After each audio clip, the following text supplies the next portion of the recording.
Hello mga kaisda, magandang hapon sa ating lahat. Salubugin natin mga kaisda si Bayaw at may huli siya ngayong hapon. Oras natin mga kaisda ay 5:30 na ng hapon. Tayo ay 3 araw na tayo mga kaisda walang huli. Kanina doon ako sa laot na Green Tex ng tsamba ng Blue Marlin, kaso walang nagdawi na Blue Marlin. Yan, bali yung nakahuli ngayon mga kaisda ay bayaw ko, si Yoyoy. Update lang tayo mga kaisda, wala tayong vlog sa laot, kaya dito na lang muna tayo mag vlog sa huli ng aking bayaw. Ayan mga kaisda, kung bago ka pa lamang sa aking munting channel, sana ay huwag mong kalimutang mag subscribe, mag like at mag share. At i-click mo na rin ang notification bell para maging updated ka sa lahat ng video na aking upload. Ayan yung huli niya mga kaisda na liplipan. Si Yoyoy.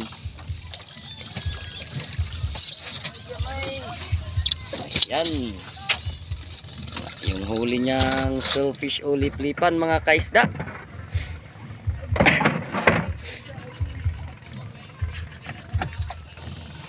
Tsambahan niya ngayong hapon. Ayan.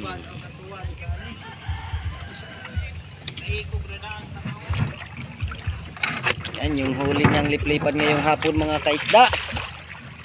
Bali mga kaisda, yung pahuli talaga ng isda na ito ay tsambahan na lang mga kaisda. At talitapos na talaga yung season ng liplipan, patapos na.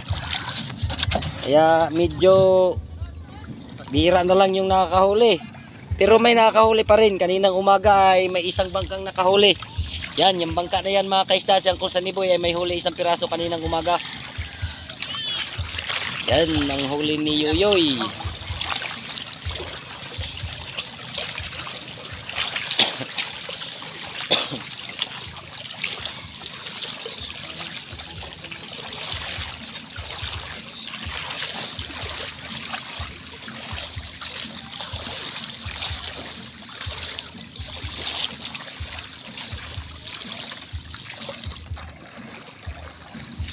Bali yung kapatid ko kanina mga kaisda ay may huli din silang 10 kilong tulingan na maliliit. Ang huli ng aking kapatid kanina ay 10 kilo lang. Ayan. Tatanggalan muna mga kaisda ng kaliski, ng mga silik-silik. Ihidlisan bago dalhin sa palengke.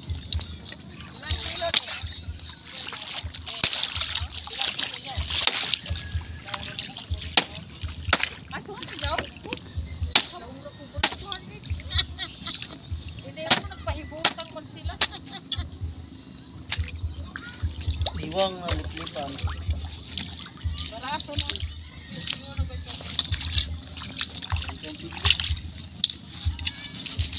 Niwang man, niwang man. Kay naon. Naon.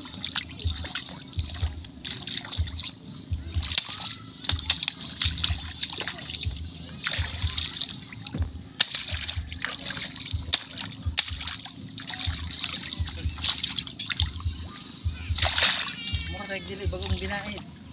Yun. Nasa mga 13 o 12 kilos to mga kaisda.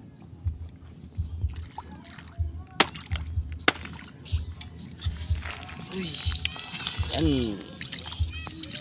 Okay mga kaisda, abang-abangan nyo na lang ang next vlog natin bukas. Oh. Yan, next vlog bukas natin mga kaisda. Sana ay surtihin tayo bukas. At doon na tayo mga kaisda mag Green Tex sa laot. Bali yung target natin ay Blue Marlin. Sana makatsamba tayo bukas mga kaisda. Sige mga kaisda, God bless sa ating lahat. Okay kayo.